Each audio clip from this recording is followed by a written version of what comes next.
Hey, and welcome back. Ako si Jan, ang narrator at may-ari ng Pinoy Profile Stories. Dito, ikinukwento ko ang mga nakatakot na karanasan ng mga tao sa buong mundo at isinisilaysay ko ito sa Tagalog. Maraming salamat rin po pala sa mga suporta sa aking unang video. Alam kong di perfect, pero inaaral ko ng maayos ang aking video. Nang sa ganun ma-enjoy at maganda ang pakikinig nyo sa aking kwento. Once or twice a week rin ako nakapag-post. Depende pa kung busy. Dahil ako'y kasalukuyang nasa college pa lamang. Pero gagawin ko ang aking makakaya para i-share sa inyo ang mga kwentong karanasan ng mga tao. Maraming salamat muli. Ito ang Pinoy Profile Stories with love.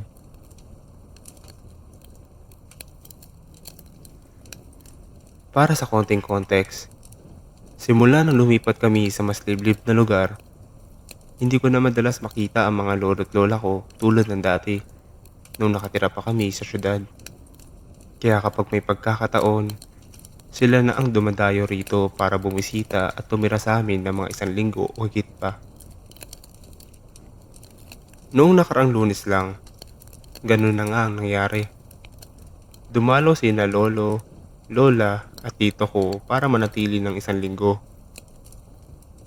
Sa bahay namin, may alaga kaming German Shepherd na ang pangalan ay Kane. 2 taon pa lang siya pero grabe ang enerhiya niya. Sobrang likot. Si Kane, ayaw niya na may pumapasok sa property o bahay namin. Kahit sino pa yan, tatahol siya ng malakas at matagal hanggang di umaalis yung bagay o tao. O kaya't ilalayo na lang namin siya. Habang nandun sila lolo, lola at tito, tinatahulan niya silang lahat. Lalo na si lolo. Kahit dumaan lang sila sa harap ng glass door. Isang gabi, pinatulog namin si Kane sa loob, sa dog crate niya. Nasa likod ng sopa ang crate, at sa gilid ng sopa naman nakaupo si Tito. Nung naamoy ni Kane si Tito, bigla siyang nag-ingay, kaya tinakpan na lang namin ng kumot ang crate niya. Ngayon na alam mo na kung gaano kasiloso at kaalerto si Kane. Ito na ang kwento. Habang kinikwento ko ito, kakaalis lang nila lolo, lola at tito. Mga 1 oras pa lang ang nakakalipas. Pero may kwento si tito na medyo nakakilabot. Kagabi, nilagay ko ang crate ni Kane sa kwarto ko. Gusto ko kasi siyang makatabi matulog. Simula bata ako, puro asong panlabas ang alaga namin. Kaya ngayon lang ako nagkaroon ng chance na matulog na may kasamang aso sa kwarto ko. Pagkalipat ng crate sa loob, nilagyan ko ito ng blanket. Tapos pinasok ko si Kane galing sa labas. Sa hallway sa labas ng kwarto ko, may 2 banyo sa kaliwang bahagi. Isinara ko ang pinto ng kwarto ko para kung sakaling may gumamit ng banyo sa gabi, hindi makita ni Kane at hindi siya magwala ng kahol. Pagkatapos naming magbasa ng kaunti at mag-usap ni Kane, pinatay ko ang ilaw at natulog na kami. Bandang 1:00 hanggang 3:00 na madaling araw, nagising si Tito galing sa couch para gumamit ng banyo sa dulo ng bahay.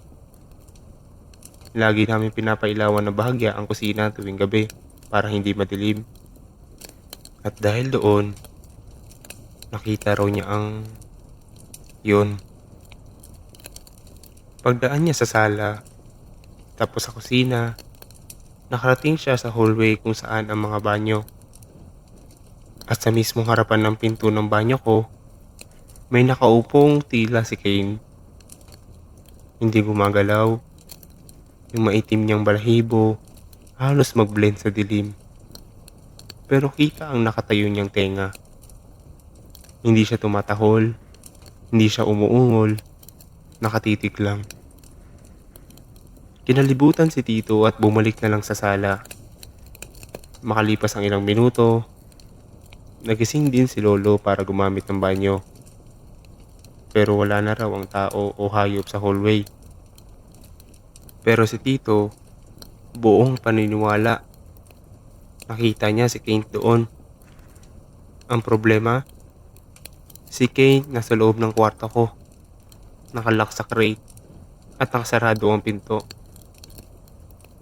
Kung guni-guni lang niyon ni Tito dahil inaantok siya, dapat pagbalik niya sa hallway, nawala na yun. Minsan nga ako rin. Nakikita kong may parang gagamba sa dingding tuwing inaantok ako. Pero pag tumingin akong maigi o pumikit, bigla na lang nawawala. Pero yung nakita ni Tito, hindi nawala. Nandun lang, nakaupo, nakatitig. Kaya naniniwala talaga ako na may nakita talaga siya.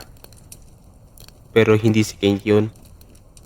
Isa yung nilalang na ginagaya ang anyo ni Kane.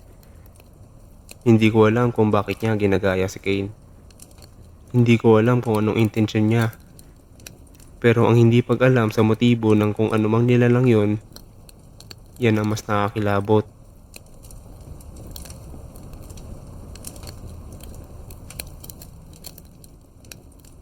Nag-migrate ang pamilya namin sa Germany noong dekada 60.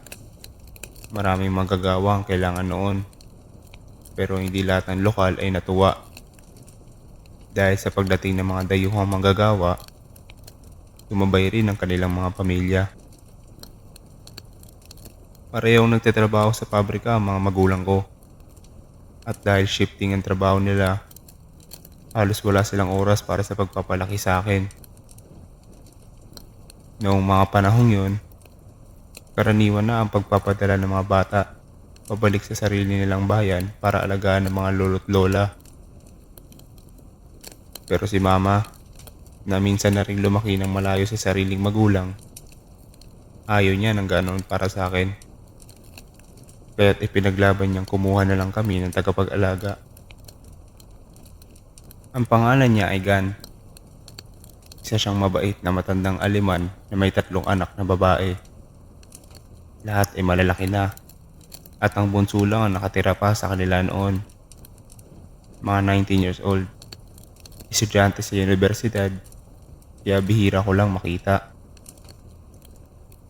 Nakatira sila sa isang maliit pero magandang bahay sa gilid ng bayan. Nasa tuktok ng burol. Napapalibutan ng mga punong kahoy at malawak na farmland. Mahal na mahal ko ang lugar na iyon. At kahit papaano, nakikita ko pa rin ang mga magulang ko tuwing weekend. Kahit 2 araw lang. Parang ang haba ng background info. Pero mahalaga ito para maintindihan mo ang kasunod. Sa lugar ni Nagan, may 2 pang bahay na medyo maliit. Tapos puro bukirin na sa paligid. Yung kapitbahay namin direkta ay isang pamilyang Aleman. Mababait. May anak na binatilyo na minsan kalaro ko sa badminton. Pero sa ibabang bahagi ng burol, may isang lumang mansyon. Para sa akin noon, mukha talaga itong kastilyo. Napapalibutan ng kagubatan at mataas na bakod. Tuwing pupunta o paalis kami ng burol, dumadaan kami sa harapan nito. Lagi kong iniisip kung sino ang nakitira noon. Pero ni minsan, wala akong nakitang lumabas o pumasok. Tigan, nakaraniwang madaldal, hindi rin to binabanggit kailanman. Kaya't para sa akin, parang may mali. Pero hindi naman ako naging sobrang mausisa. Kontento na akong maglaro mag-isa. Kasama ang batang kapitbahay o yung mga pusa nila. Hanggang sa isang gabi, nagulat ako. Pinagsuot ako ni Gan ng pinakamaganda kong damit. At mas laking gulat ko pa lalo nang malaman kong pupunta kami sa mansyon. May malaking party sa loob, marami bisita, magagarang damit, mamahaling suot, punong-puno ng pagkain ng mesa, mga putahe na hindi ko pa nakita kailanman. Sa labas, malaki na ang bahay, pero sa loob, mas lalo pa itong malawak. Habang nag-iikot ako sa dining room at hinahanap si Gan na umalis papuntang banyo, biglang pumasok ang dalawang malaking puting aso. May masamang karanasan na ako sa malalaking aso noon pa, kaya sobrang natakot ako. Pero ayoko mapahiya si Gan, kaya tahimik lang akong umatras palayo. Sa pag-atras ko, lalo yata silang naengganyo, kaya't napilitan akong tumakbo. Palipat-lipat ng kwarto, hanggang sa makorner nila ako. Nainiwala ako na walang masamang intensyon sila. Gusto lang siguro nila maglaro. Pero takot na takot ako at tahimik akong napaluha. Biglang may batang babae na lumitaw sa likod ng mga aso. Hanggang ngayon, kahit lumipas lang mahigit 20 taon, sariwa pa rin sa isip ko ang itsura niya. Siguro mga nasa 8 years old siya. Baka mas matanda lang ng kaunti sa akin noon. Maiksi ang buhok niyang dark blonde. Hanggang baba, may konting kulot sa bangs. Maputi siya, mapungay ang mata, kulay morena, ngunit ang presensya niya may kakaiba. Tinawag niya ang mga aso. Sumunod naman ang mga ito at lumabas ng kwarto. Sobrang gaan ng pakiramdam ko noon. Gusto ko siyang pasalamatan, pero nakatalikod na siya at papalayo. Tumakbo ako para sundan siya, pero bago ako makalapit, may matandang lalaking aliman na umarang sa akin. Parang siya ang host ng party. Katabi niya ang asawa niya. Hindi ko maalala ang mukha nila, pero tandang-tanda ko. Parang ayaw nila sa presensya ko. Ramdam ko ang malamig na pakikitungo nila. May mainit na diskusyonan sila ni Gan. Hinila niya ang kamay ko at umalis kami. Galit na galit si Gan habang pauwi. Pabulong-bulong sa inis tungkol sa ugali ng mga tao roon. Paglingon ko sa mansyon, may nakita akong batang babae. Nakadungaw sa bintana. May isang kamay na nakadikit sa salamin. Nakangiti siya sa akin. Umiti rin ako at tinanong si Gan. Pwede po kaya makipaglaro ako ulit doon sa batang babae sa party? Huminto si Gan. Kumunot ng noo. Sabi, anong batang babae? Ang tanong niya. Wala namang batang kasing edad mo sa party. Ikinuwento ko ang nangyari. Yung mga aso, ang batang tumulong sa akin. Pero lalong lumalim ang kunot ng noo niya. Tahimik kami naglalakad pa uwi. Akala ko tapos na ang usapan. Pero maya-maya nagsalita siya. Anak, baka nagkamali ka lang. Sa totoo lang, bawal ang bata sa party na yun. May bigat na tono ang boses niya. Wala na akong sinabi. Pinalaki akong hindi sumasagot sa nakakatanda. Hindi ko na muling nakita ang batang babae. Pero tuwing dumadaan kami sa mansyon, lagi kong sinusulyapan ang mga bintana. Baka sakaling makita ko siya ulit. Ngayon, pag iniisip ko, baka gawa-gawa lang ito ng isip ko. O baka talaga akong nakasalubong ng isang kaluluwang hindi matahimik. Isang batang minsan nanirahan at namatay sa bahay na yon. May mga bagay talaga na mas mabuting wag na lang alamin. At ayos lang sa akin yon.